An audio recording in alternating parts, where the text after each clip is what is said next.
Wow. Thank you, so many friends, for coming out. It's really, I'm going to try not to cry. I mean, this is what Todd said. I would come in and tell him, how slowly the work was going. Okay, this is. Try that. Is this better? Yeah. Okay. Okay, good. Okay, I'll get closer to it. Are we good? Yes. Okay. And I was so hoping that Phoenix would agree to host the launch. I can't think of a place that means more to me. This is a home for me here in Vermont, and so it's an incredibly special night. And to see all of you, I mean, I just don't know what to say. Thank you.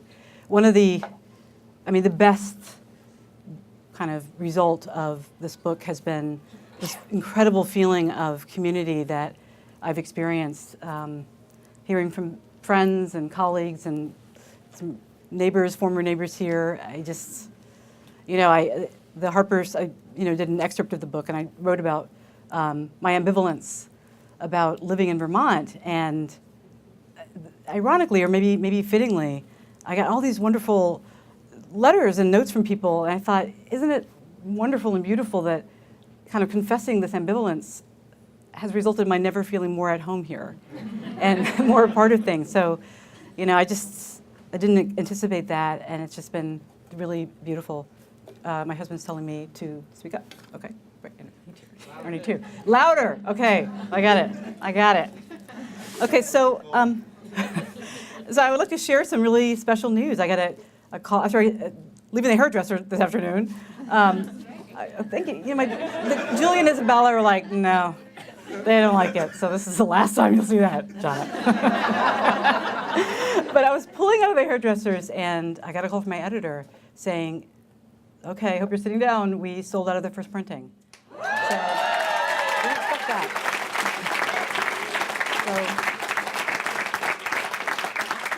So, anyway, there are just more people to acknowledge here tonight than I can do. I'm going to acknowledge a very special person, and I'll just out him right now, which is Professor David Huddle, who was someone, I think you know, David, how instrumental you were in just helping me discover myself as a writer and have the confidence to greet the page with courage. I'm not going to say any more because I'm going to cry. But thank you. So I'm going to read from the introduction, and I'm going to do it, it's not long, and then maybe we can talk, and there'll be questions. So I call the first bit Beginnings. This book was conceived in a hospital. It was 2001, and I was recovering from surgery on my lower bowel, which had been damaged in a stabbing. A friend, a writer, came to visit me in the hospital and suggested not only that there was a story to be told about the violence I had survived, but that my body itself was trying to tell me something, which was that it was time to face down the fear that had kept me from telling the story of the stabbing, as well as other stories that I needed to tell. I began to write essays. The first one I published was Teaching the Inward. Over the next few years, more essays followed, along with several attempts to write about the stabbing. I couldn't tell that story yet because I didn't know what it meant.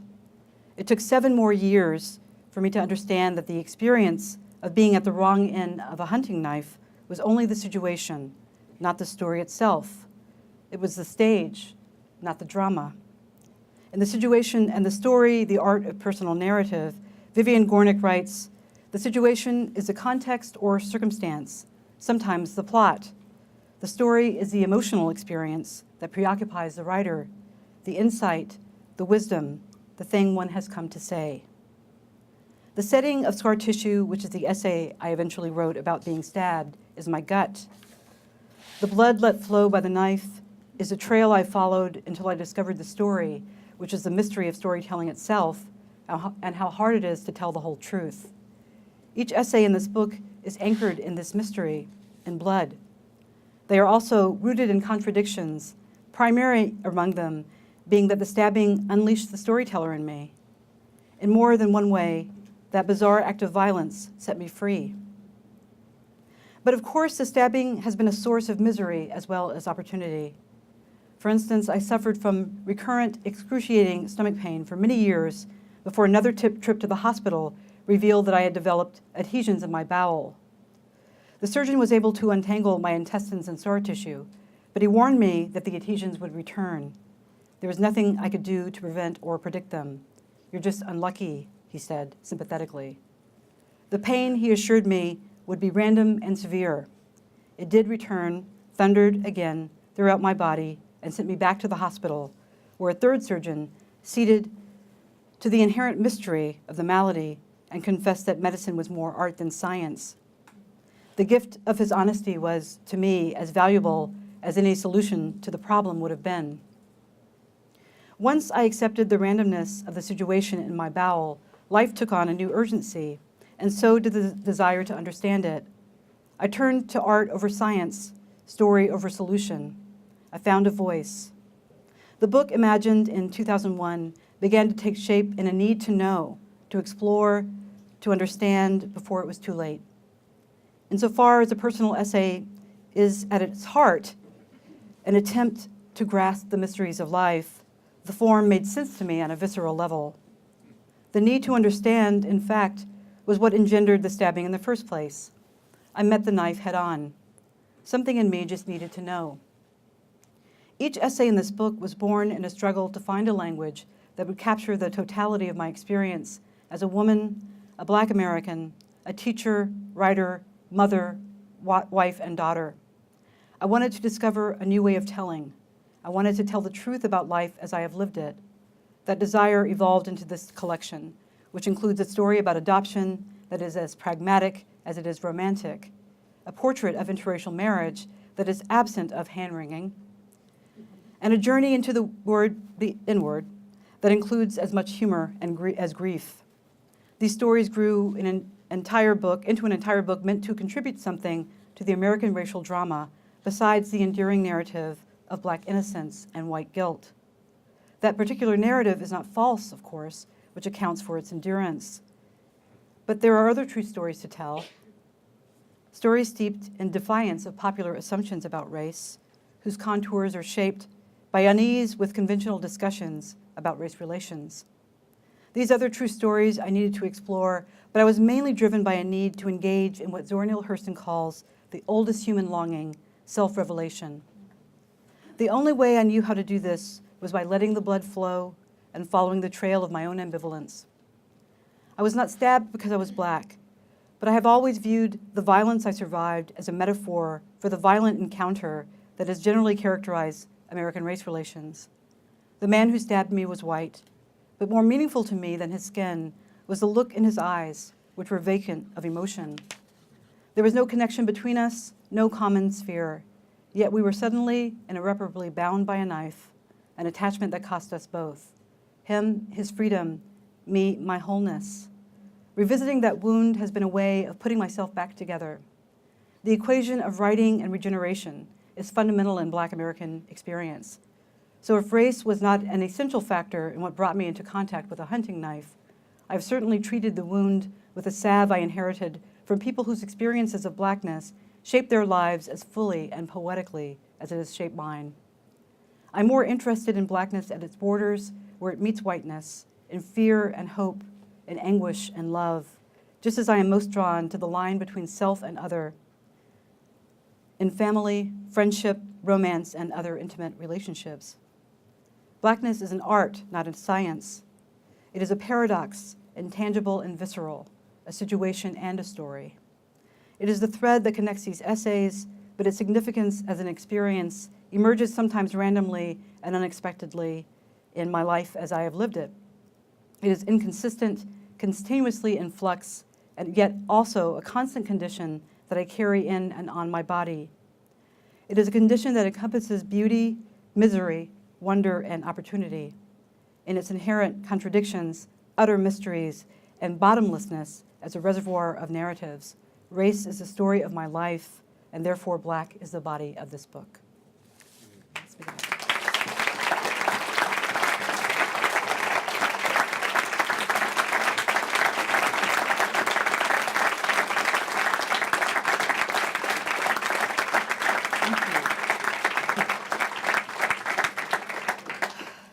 I would love to hear from you. If you have questions or ideas. One of the ambitions of the book, I was on Point today, plug. And my very dear friend Monica, who's here, was my wing person who kept me calm and focused. And we've talked about the book a lot. And I think you helped me really understand that one of maybe the primary thing I wanted to do in this book, which is such a, writing is such a solitary experience, but I have longed for connection, and wanted this book to be a place for readers to be, to feel safe and to feel vulnerable. So one of the great things, people who've sort of, had a chance to read it, I've just been, heard so many great stories about other people's lives. So I hope that you'll find that to be true for you, but I'm really interested in what you think, if you have questions. Yes, David Huddle. I am provoked by your saying that race is your story instead of your money. And I think it's all our stories. I think it's our story in some ways. Well, I know it's our story too, and Yes. we quite often don't know it. So that's what I Yeah, would say. I agree with you entirely. And I think, and I love that you said that. And I think that, using these personal stories, I mean, the stories are meaningful to me and real and deep as they apply, and they reveal my ideas, my specific feelings. But I think that even the stories of my own life are hopefully springboards to think more universally. And oh God, Sarah, a student at UVM who did this we had this great conversation today, used the word inviting, right? You felt invited in, and so that's exactly how I feel. It really is a collective experience. And when I teach, I mean, I have some great students who are here, that I always say, this is an American experience, and we're all a part of it. We've all, produced it, survived it, and we're all trying to figure it out together. And that's what I hope the book, hopefully that's what the book is in the end, what you would take away. But thank you. Yes, Dr. Palm, my dentist. Many people's dentist. The best dentist. The best. Emily, I'm really sort of in awe because, number one, I'm so proud of you. Thank you. I feel badly that I'm here and I wasn't at John's book. So now I owe John a big debt. But that reading that you just gave, I think beautifully reflected your brilliance, and it was affecting. It was compelling, and I can't wait to read the book. I've been waiting on it for a while, and Phyllis and I have been talking about it, but we decided we were definitely going to be here in spite of the weather, and I'm so glad we made it. But I'm so proud of you, and please keep doing what you're doing. The reading just brought up so many thoughts and emotions in me. So we'll talk about this at some other time. We will talk about But it. yeah. But I'm just so proud of you. There are a lot of thoughts and ideas that are raised in just that reading, and I think as the evening goes on, I may participate again. I may want to raise my hand again because I don't even know where to start. It's so much that you just brought up in that.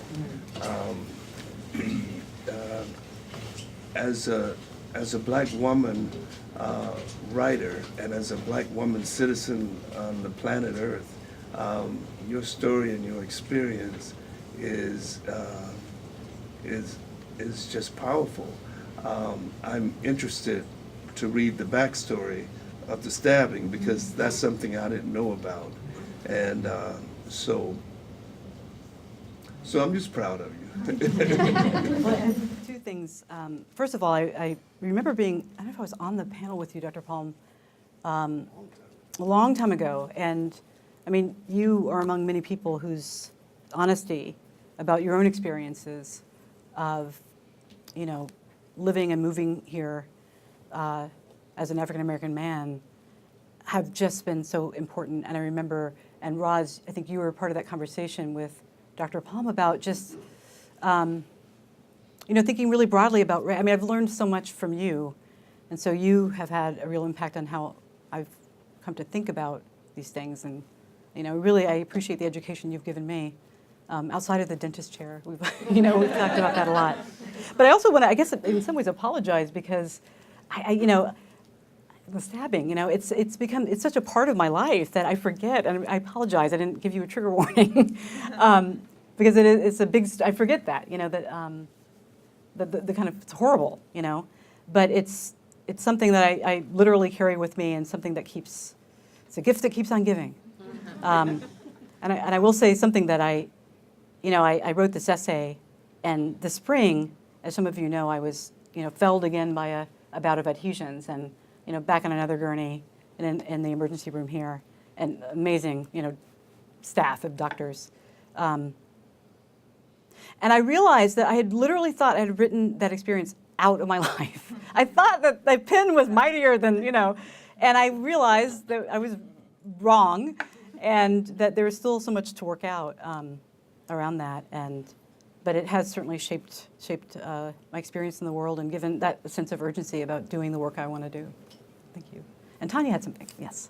I'm just sort of struck. I echo all of that. I'm so proud and so happy to be here.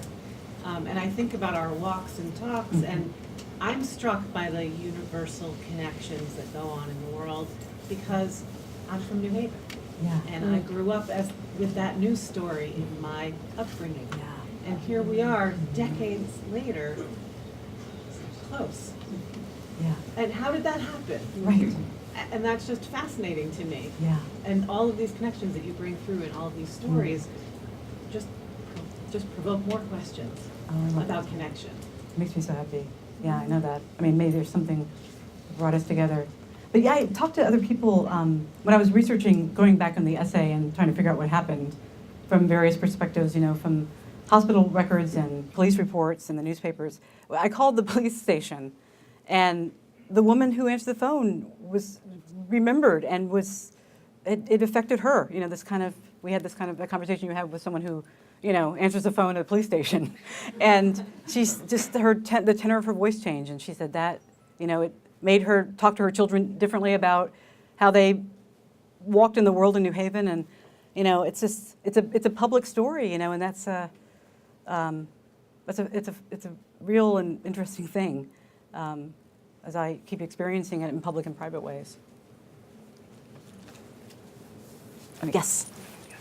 Oh, yes, please. I hope you don't mind if I go a little writer geeky. Oh, please. on you. Yes. But I was just wondering about your choice for essays as opposed to memoir. I'm just curious Yeah. in terms of narrative, Yeah. because the essays are really quite poetic from what I've read so far. It's a gorgeous prose, but I just was curious. Thank you so much. There was some moment that you decided that the essay was more. I know you're more into essays anyway. I've read some of your other stuff, but I'm just curious. Yeah, I love that question, and thank you, because, I love the poetic. I feel that's like an incredible honor, and I started out like a lot of writers, writing poetry, and then my poems got so long. My mother, who was said, "You're not a poet," and I never wrote another poem. But that was important for her to, say. But I think that my mother was a poet, and she had us all, my brothers and I, writing poetry, and I think that that early excitement and consuming of poems, I like to think it helped shape the way I think about language, and I like the essay form because it really demands a kind of economy, and I really like that a lot. Allison knows we write together, and so the essay form just, I don't know, you find something just naturally, it just works for you, and I like it, and I like the fact that essays are in whatever the Latin root of that word is, it's a journey, it's a venturing out, and I start the essay with an image or an idea or something that's bothering me, and I kind of get to follow it through. So, I saw this book as essay. I was writing them as discrete essays. But what I was told, the mantra in publishing is essays don't sell.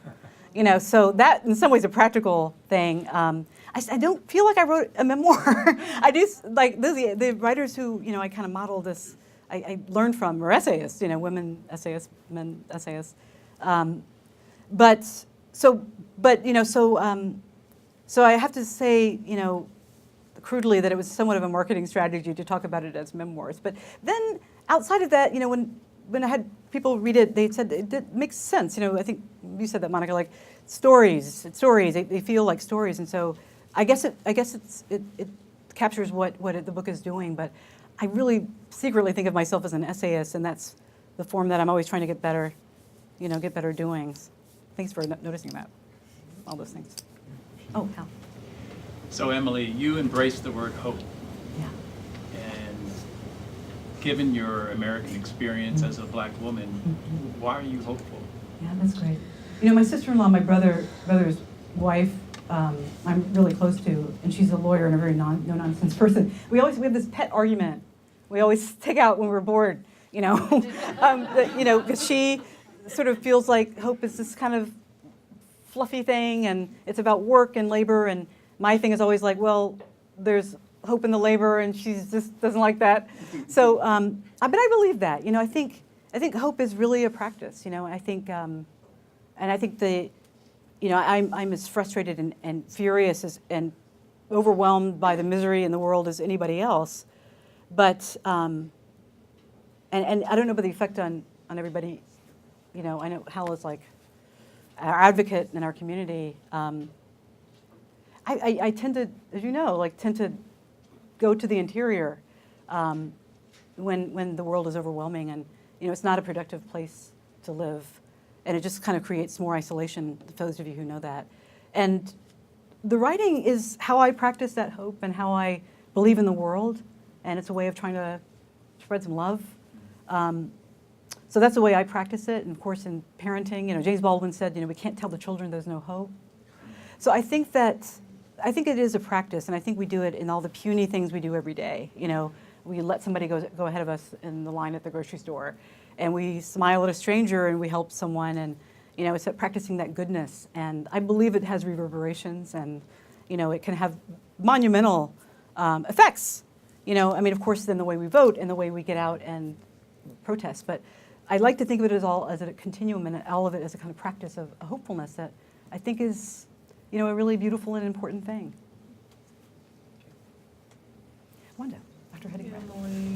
I was just thinking about, it seems like to me, over the years, some of the conversations have been about motherhood or mother in between us. Yes. And can you just say something and talk a little bit about, I was thinking about the things that get passed down, and particularly things that get passed down by Black, African-American women to their children. And I was really thinking about my kids asking me, well, you know, sort of, Mom, why did you sit us between your legs and really do hair and kind of, you know, that kind of thing, or the way I make my mac and cheese, or the conversations that take place, and or folks ask me, you know, how did you learn how to cook? And I go, well, I just watched my mom, but I didn't get any ingredients. But I just, and the conversations about, you know, what do you tell them about the world? But I just sort of, I'm thinking, I don't want to go so much back to this, the stabbing, but part of what made me very sad, even though I knew the story and the things that you had shared, was that the person who's standing in front of me right now and the person that I've experienced in other settings, like, you know, I'm a spiritual person, so it's like, for the grace of God, I mean, I would not see you standing here. And so it feels very powerful to be sitting, watching you, as beautiful as you are, and the things you said, that you're here. And so when I think about linking that back to the things we pass on to our children, and the motherhood, and what could have been missed. And so I don't know, it's all going around in my head. But can you say something about motherhood? I will, and I will start with the image. Dr. Heading Grant, who is, you know, a very big wig at our university, the vice president, and just an incredible figure. I mean, the love that you extended to me and my children So here's this person, who was running this place, and comes over to my house to sit Julia between her legs and braid her hair. And I thought, this is, again, a beautiful thing about Vermont and the kind of way we live in humane ways here. So that image is so important to me. And I loved it because it felt so familiar. And it feels so much about race and hair and being a black girl and all the things that we hear and learn. I mean, Julia was listening to us, right, as we were breaking a lot of really big things down. And that intimate act is so much is transferred, I think. So I like what you're talking about with mothering. And I will say also about the stabbing in this last experience, my daughters the last time it happened, they were 3. And so 10 years later, and it was a really hard experience for them. And, I don't want to, they're here somewhere, but it was very difficult. You can imagine, suddenly I was in the hospital with tubes everywhere, and it was pretty bad to even just look at me. And I thought about the things I need to tell them. My daughter Isabella said, you're going to be here when I get home? And I said, I hope so. I think I will. I hope I will. I was in the hospital for a while, but you know what I mean. So, the urgency that, thinking about writing after dealing with this and knowing it's going to happen again, and is about mothering too. And as you say, just what are the lessons in the book? I am wrestling with that. A caller today was talking about lessons he was passing on to his children, and I grew up like a lot of us, just really resisting the things my parents told me, because I'm not anything like you, and my life is going to be different, and you're old and you don't know anything. And of course now I'm saying the same things to my children, and they're rolling their eyes. It's like, how did I, my mother's voice, but I'm still not, a lot of my mother and my parents, they were part of the slowly desegregating South, and we planted our roots in a neighborhood that we didn't have the worst kind of experience, but a neighborhood that was hostile to our being there. And now I think about that, what that was like to put put your kids on a bus, and I mean that was courage. And but there was a lot of reason to be afraid and to be watchful and to be careful. And so my parents, just obviously and helpfully were transmitting those messages. You've got to watch yourself. You got to be careful. Never let down your guard around white people in the public sphere. And, those voices are in my head. I grew up with them, and as much as I resisted them, that is part of me. Carry them. We carry the memories in ourselves, but those are not the messages. That I want to share with my kids. I want to acknowledge that we live in a really different place in a really different time. I will say there's something that happened. I haven't been able to put on paper, and I think I need Julia's permission at this point, but here I'm going to tell it. So this summer, or was it last summer, we had just moved into our new house, and we didn't really know anybody, although having a dog really introduces you to a neighborhood, of course. And so, but finally a dog keeps running away, so, Sophia knows. He was out in the world, and I got a call. I was downtown the library, and I had to a person who had found him said, I got to go to work, and so I sent Julia to go to retrieve our dog. And by the time I hung up the phone, she did not have a phone at the time. Hi. And by the time I hung up the phone, our former beloved bus driver, and we used to share books all the time, and you're in my essay. Surprise, surprise. It was really. But by the time, so I hung up the phone. I thought, oh my God, I don't know how to get in touch with her. She doesn't have a phone, So I'm waiting, to hear, and a while went by, and then I get a call from a woman who says, very gently, everything's okay. I've got Julia, and I've got your dog, Sammy, and that's all good. Do you want to speak to her? And I got on the phone with Julia. I could tell she was putting on a brave face, and that she was mad at me because everything's my fault. So when she got, but just a few weeks before that, I'd read a news story about a young black boy who, out in a suburb outside of Detroit, some people know the story, got lost in his own neighborhood. And you know the story, and he knocked on a stranger's door in his neighborhood, and the woman, they were white, the couple, the woman screamed, and the husband got a gun and shot at him. So this was a boy, right.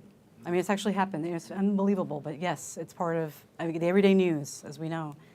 And, you're around the same age as my daughter. So, as a black parent, you process this and like, okay, don't let my daughter, another thing, we can't do while black. Get lost and be a child. So, but I kind of decide, what am I going to share with the girls? Again, like how do you prepare your children, but also, what are they maybe not ready to hear? When is it time? And so Julie gets home, and not only did she lose our dog, but she got lost him again, and then she was sort of lost, in the backyards of neighborhoods. She couldn't find her way, and she said she knocked on a door. She was looking for a house of people who looked like older people, because she felt like she would be safe. And I told her what happened, and she said, "Did that happen in Vermont?" And I said, "No, but I can't promise that it won't happen in Vermont." And it was just a moment I just didn't have a lesson. It was like, this happened. This is the world we live in. We also live in this, place where, every day I feel like people are, all these parental figures looking out for the kid, But there's a world, and now you have to go into it. So that was, an important moment. And then I tell you what, I still haven't figured out quite how to thank this woman. How do you say thank you for being decent and not shooting at my child? Really, I mean, that's a weird thing to say, but it feels like an important thing to say at some point. We brought her, over cookies, and we thanked her again, but I really want to say that thing. That unfortunately I have to think, I can't rely on the kindness of strangers, living in this world. So, I live in this new neighborhood. I have these great neighbors. I have 20 million great interactions a day with people I don't even know, but they know my dog or they know my kids. But, still it hovers. When is that stuff going to visit us? You read the news, you know what's happening. When are we going to be, visited by these things? Or when are we safe? So that's something, I'm still working out. You want your kids to feel like the world is a good place. But you also want them to be prepared and to be safe, and it's a trick raising African American kids, and so yes, thank you. I know we are going through the same thing. Yes, Carolyn. Oh, on that story, the man got convicted. He's going to jail. Oh well, that's good to He know. tried to plead self-defense, but he just shot him. Yes. But I have a question. Please. Do you ever find that you're in conflict being an American who was born here and your West Indian upbringing versus being born and raised in the South and then living here in New England? Okay, so Carolyn's question is, what is the relationship between? I have my father's family's from Trinidad, and my mother's people are from the Deep South, third world. I always say she's an immigrant from the Deep South to Nashville. And what is that relationship, and how do I experience it? It was interesting. My parents, my father, they had different personalities. They're both black, but they have different experiences of that, of course. And living in that neighborhood, integrated neighborhood. My father, he didn't carry the same history. Obviously he was a subject of the crown, and living in a colonized place, but he didn't have the same internal stuff, that African Americans carry. So it was like a new story for him, being an American, and he never really felt American. He always felt black. He came of age with Stokely Carmichael and Black Power, and that was really. But he always said yes. He would sit at the table and look at us, and my brothers and I, when we'd be fooling around, he'd say, "Where did I get these American children?" I don't, just how did this happen? I don't know what that meant. Now I'd love to ask him. But it was sort of alien to him, and I think like a lot of British people, he had sort of this kind of looking down at these crude Americans, uncivilized, and we were among them. And then I think for my mother, it was there were a lot of interesting ways they clashed. as Black people and experiencing that. So my father didn't have the same, I think, wariness about venturing out into the world. And you know the history, I talked about a little bit today, how Caribbean Americans, you know, Africans living in America, my father had belonged to a cohort, you know, always, there was people, there was a community within a community. And the history there is, you know, they were utilized to integrate schools and to, you know, integrate my father in a postdoc. I learned this at his, you know, funeral, you know, sadly, I didn't know this. A postdoc, you know, it was very deliberate, like using Caribbean Americans because they didn't carry the same baggage. They weren't angry in the same way. And they could be easily assimilated. And so that was something that was just known. So obviously a very different experience. And the Caribbean relatives from the, came and spent time with us. They were educated in this country.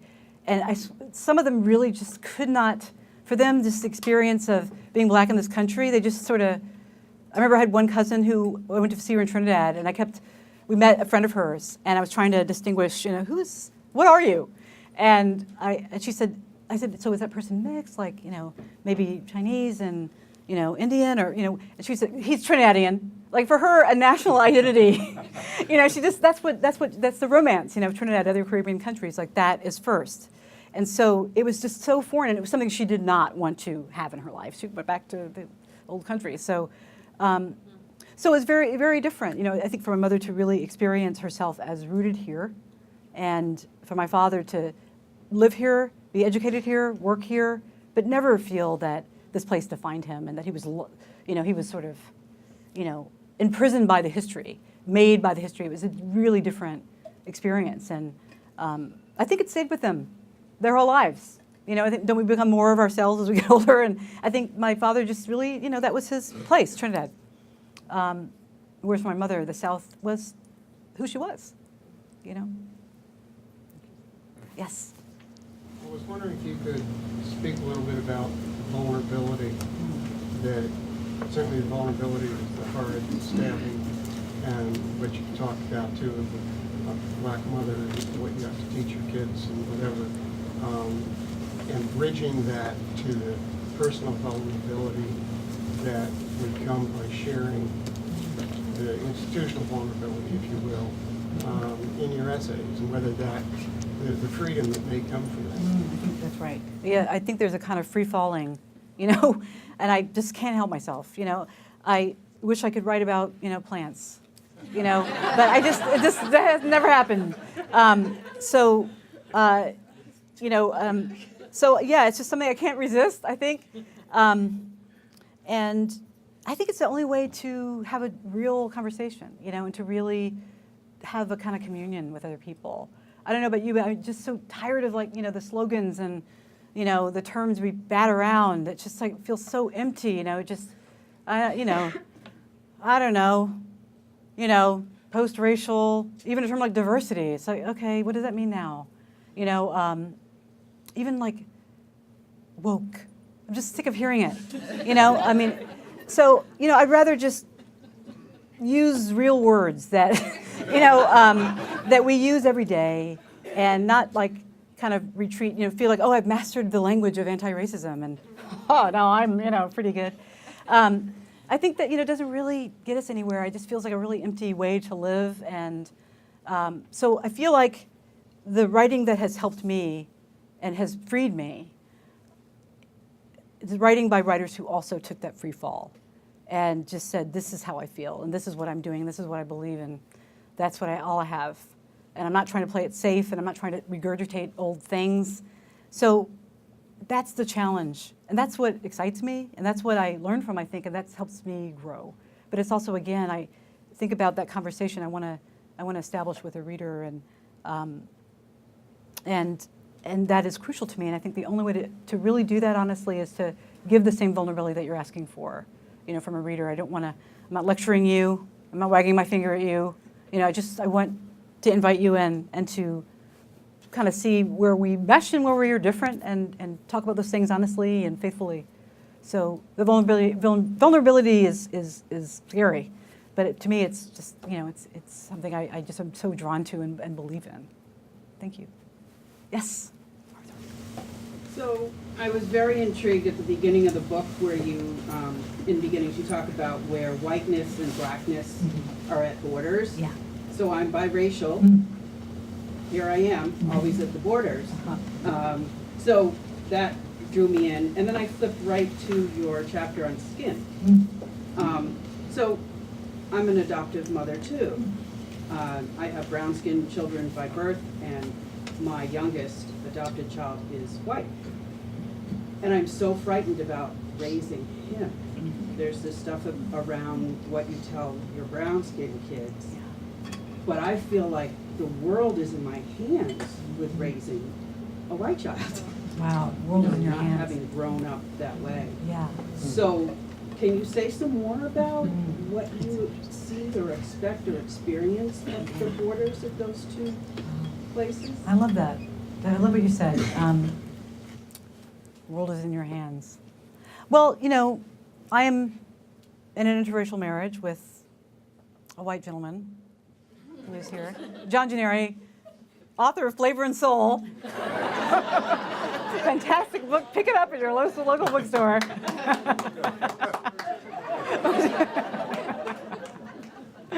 And I wrote an essay, poor John, you know, I promised at several points in this book I was going to leave you alone now, but then he turns around and says something really interesting, and so then I have to write it down. And as I say in the acknowledgments, you know, he was most happy about the pages that he was not in. And in fact, I read this tonight because he said, I love the introduction, I'm not in it.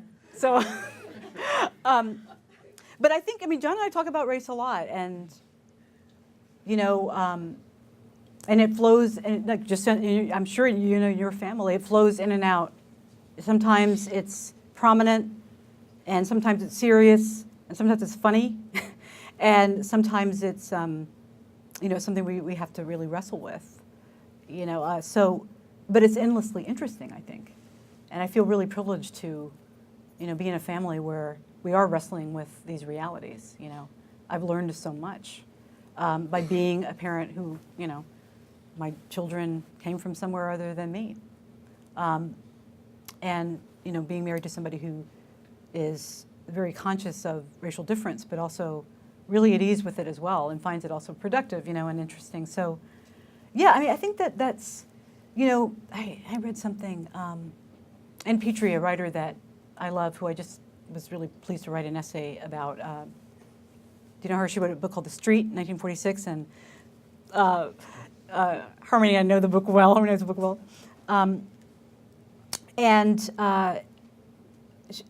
She talked about Black writers and how it is the air we breathe.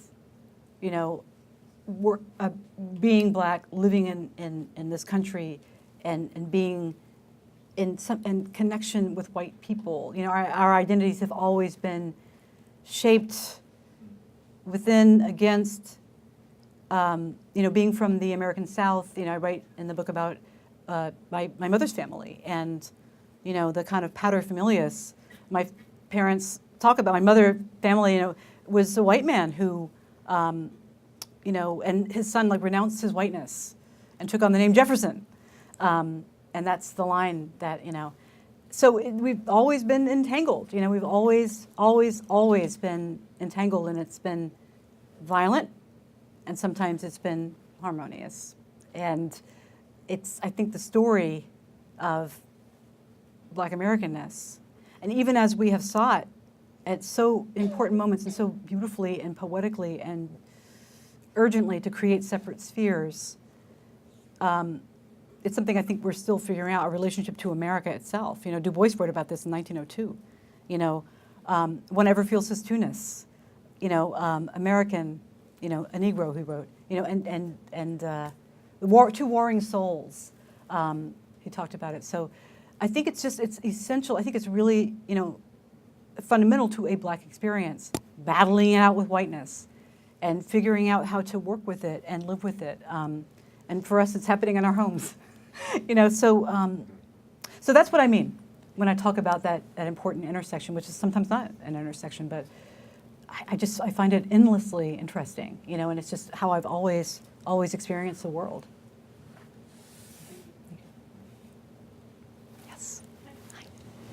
I I to express my appreciation for your approach to the moment itself and writing about the stabbing. What felt interesting to me in your writing were the moments in the periphery that you gave just as much space to on the page.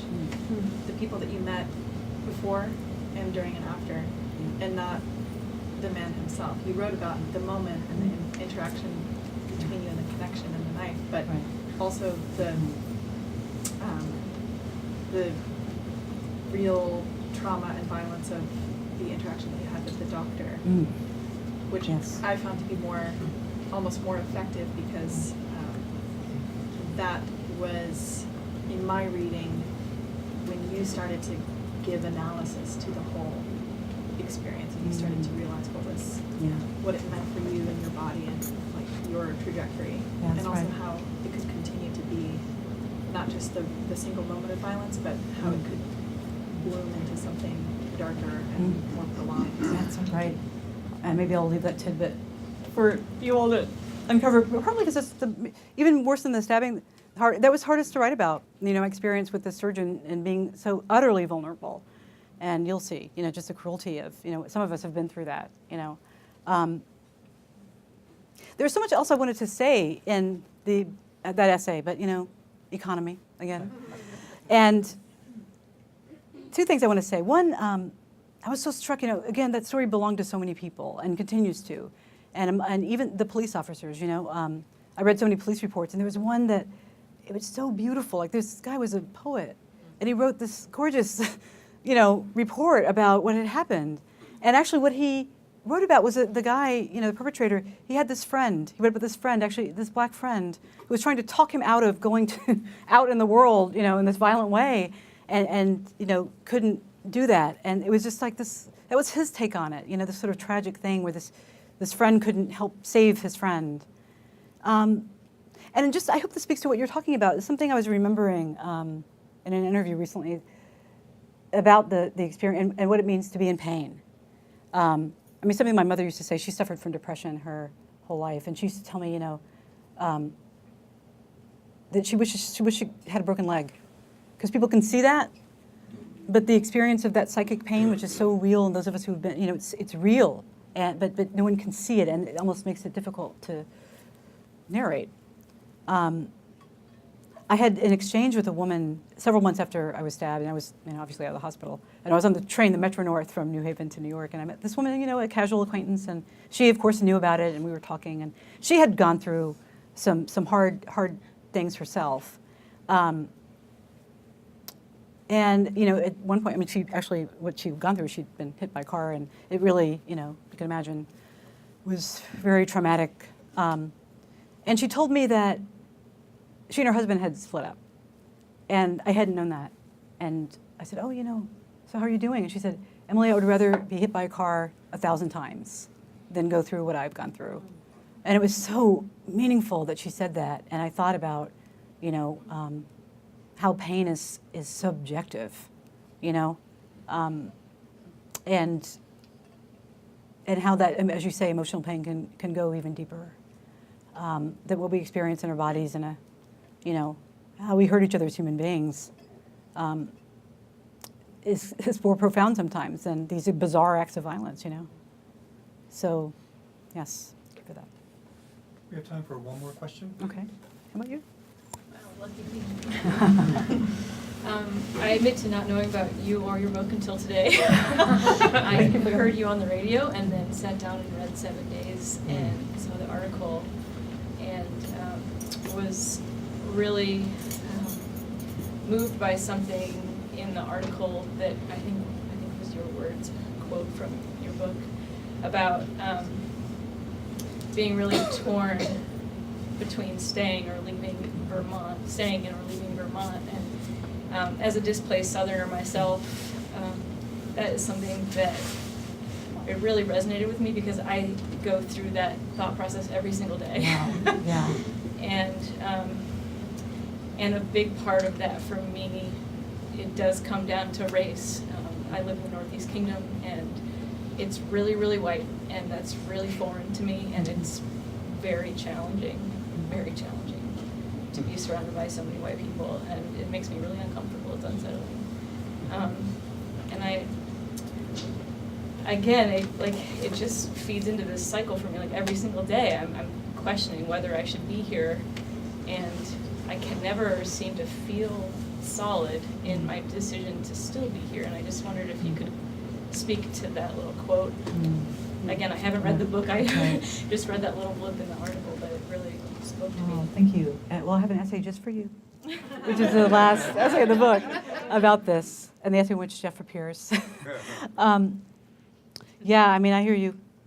And, you know, I think that when a misconception a lot of the time, people ask you, like, as an African American, how do you feel about living in Vermont? But, you know, I think that for many white people, it's really unsettling to be in a place where you want to see, you know, people hear different languages and experience different things. I mean, and so I hear you. Yeah, that questioning, I think, goes on. My dear friends, my family, sister and brother, Bev and Hal, we've talked about this so many times, you know, and what it means to make a decision about being here and making it a home.